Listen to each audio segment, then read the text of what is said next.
2 நாளைக்கு வீடியோ போட வேணாம், 2 நாள் நல்லா ட்ரிப்பை என்ஜாய் பண்ணிட்டு வரலாம்னு வந்த இடத்துல பார்த்தீங்கன்னா இப்படி ஒரு நியூஸ் வரும். சரி, ஒரு நாள் தானே, நாளைக்கு வீட்டுக்கு போயிடுவோம், ட்ரிப்பை முடிச்சுட்டு நாளைக்கு இதை பற்றி பேசிக்கலாம் அப்படின்னு நினைச்சாலும் விட முடியும். ஏன்னா அப்படி ஒரு துயர சம்பவம் பார்த்தீங்கன்னா நேற்று நடந்திருக்கு கரூர். அதாவது கரூர்ல செப்டம்பர் 27 அதாவது நேற்று தாவேகா தலைவர் விஜய் அவர்கள் தலைமையில் பிரச்சாரம் நடந்தது. நேற்று இரவு பார்த்தீங்கன்னா அந்த நியூஸ் அடுத்தடுத்து வந்துகிட்டே இருக்கு. அந்த கட்சி பிரச்சாரத்தில் ஏற்பட்ட கூட்ட நெரிசலால பல பேர் உயிரிழந்துகிட்டு இருக்காங்க அப்படின்னு. ஃபர்ஸ்ட் 2 குழந்தைகள் உட்பட 4 பேர் பலின்னு வந்துச்சு. அதுக்கப்புறம் 20 பேர் வந்துச்சு, அடுத்து 30 வந்துச்சு, அடுத்து 32, இப்ப கடைசியா 39 பேர் உயிரிழந்திருக்காங்கன்னு சொல்றாங்கன்னு இல்ல, கன்ஃபார்ம் ஆயிருக்கு. 39 பேர் உயிரிழந்திருக்காங்க, 111 பேர் சிகிச்சையில இருக்காங்க. அந்த 39ல 8 குழந்தைகள் இறந்து போயிருக்கு. அதை கேட்கும் போதுதான் எனக்கு ரொம்பவே வருத்தமா இருக்கு. அதாவது பாத்தீங்கன்னா குழந்தைங்க என்னடா பாவம் பண்ணுச்சு, உங்க தலைவரே சொல்லியிருக்காருலடா குழந்தைகளை கூட்டிட்டு வராதீரா அப்படின்னு. இது விக்டிம் பிளேமிங் மாதிரி இருக்குல்ல. ஒரு வீடியோ ஒன்னு போடுறேன் பாருங்க.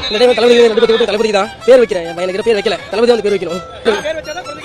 ஆமா, அதாவது குழந்தைட்டு வந்தேன் தளபதி பார்க்கணும் அப்படின்னு சொல்லிட்டு என்ன சொல்றாங்க, தலைவர் உயிரை கொடுப்பேன். அவ்வளவுதாங்க இந்த தற்கொலை கூட்டம். நான் என் தலைவனுக்காண்டி உயிரே கொடுப்பேன், உயிரை கூட ஒன்றும் பிரச்சனை இல்லை. ஆனா உன் தலைவன் தானே சொன்னாப்ல குழந்தைகள், வயதான பெண்கள், கர்ப்பிணி பெண்கள்லாம் கூட்டு வர வேணாம்னு. உன் கையிலே குழந்தைய வச்சுக்கிட்டு இருக்க, அப்ப உன் தலைவன் சொன்னதே நீ கேட்கலையே. இந்த மாதிரி கூட்டத்தால ஏற்பட்ட ஒரு நெரிசலால ஏற்பட்ட உயிர் பலி தான் அது. ஏன்னா இவ்வளவு பெரிய பிரச்சனை ஆயிருச்சு, எங்க நம்ம கட்சிக்கு கெட்ட பேர் ஆயிருமோன்னு பிளேம் கேம் ஆட ஆரம்பிச்சிட்டாங்க. ஆனா இவங்களுக்குள்ள உள்ள பிரச்சனையை மறைச்சு கேட்ட இடத்த கொடுக்காதனாலதான் இந்த ஒரு சம்பவம் நடந்துச்சு அப்படின்னு ஒரு அரசியல் தலைவர் பிரச்சாரம் பண்ண போறாரு, எனக்கு இடம் வேணும் அப்படின்னு சொல்லி கேட்கும்போது போலீஸ் தரப்புல இருந்து 6 இடம் 7 இடம் இவங்க தேர்ந்தெடுத்துக்குவாங்க. இவங்களே ஆல்ரெடி பாத்தீங்கன்னா 2 இடத்தை தேர்ந்தெடுத்து சொல்ல அதுக்கு மாற்று வழி அமைக்க முடியாது. இந்த மாதிரி இடம் நான் உங்களுக்கு தரோம்னு சொன்னது இதுக்கு முன்னாடி ஒரு பெரிய அரசியல் கட்சி பிரச்சாரம் பண்ண இடம் தான். அந்த இடத்துல தான் இவங்களும் பிரச்சாரம் பண்ணியிருக்காங்க. அந்த இடத்துல தான் இந்த கூட்ட நெரிசல் ஏற்பட்டு 39 பேர் இறந்திருக்காங்க. அப்புறம் போலீஸ் ஒழுங்கா பாதுகாப்பு கொடுக்கல, அதனாலதான் இந்த பிரச்சனை நடந்துச்சு அப்படின்ற மாதிரி சொல்றாங்க. போலீஸ் ஒழுங்கா பாதுகாப்பு கொடுக்கலையா? முதல்ல போலீஸ் டிபார்ட்மெண்ட்டுக்கு என்னுடைய மனமார்ந்த நன்றிகள்.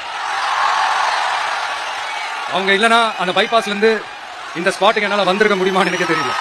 கரூர்ல பேசுறதுக்கு அவங்க பெர்மிஷன் வாங்கின டைம் பாத்தீங்கன்னா 12 மணி, அதாவது பகல் 12 மணி. வந்தது இரவு 6 மணிக்கு மேல, அதாவது 7 மணிக்கிட்டன்னு சொல்றாங்க. ஆனா அவரை பார்க்க கூடுன கூட்டம் எத்தனை மணிக்கு அப்படின்னு பார்த்தோம்னா 10-11 மணிக்கே கூட்டம் கூட ஆரம்பிச்சிருச்சு. அவங்களோட தலைவன் அவங்கள பார்க்க வந்ததுக்கு 6 மணி நேரம் தாமதம். அவர் தனி விமானத்துல தான் வராப்புல, எல்லாரும் வர விமானத்துல வரல. இருக்கிறப்ப அரை மணி நேரம் 1 மணி நேரம் தாமதம்னா பரவாயில்ல, 6 மணி நேரம் தாமதமா இருக்கு. அப்ப பிளானடு தாமதமான அவங்கள்ட்ட தான் கேட்க. கரூர் மாவட்ட போலீஸ் உயரதிகாரி பாத்தீங்கன்னா தலைமைக்கு போன் பண்ணி நீங்க சொன்ன டைம் வேற, ஆனா இப்ப வர நீங்க வரல, டைம் இன்க்ரீஸ் கூட்டமும் பாத்தீங்கன்னா அலையா வந்துகிட்டே இருக்கு. கூட்டத்தை கட்டுப்படுத்த முடியாது, வேணும்னா ஸ்கிப் பண்ணிக்கங்கன்னு சஜஸ்ட் பண்ணிருக்காங்க. பரவாயில்ல நாங்க பாத்துக்கிறோம்ன்ற மாதிரி சொல்லிருக்காங்க. யாரு டிவிகே சைடுல. ஆனா இப்படி ஒரு சம்பவம் நடந்ததுக்கு அப்புறம் ஒரு பேட்டி கூட கொடுக்காம வண்டியில கிளம்பி ஓடி இருக்கா.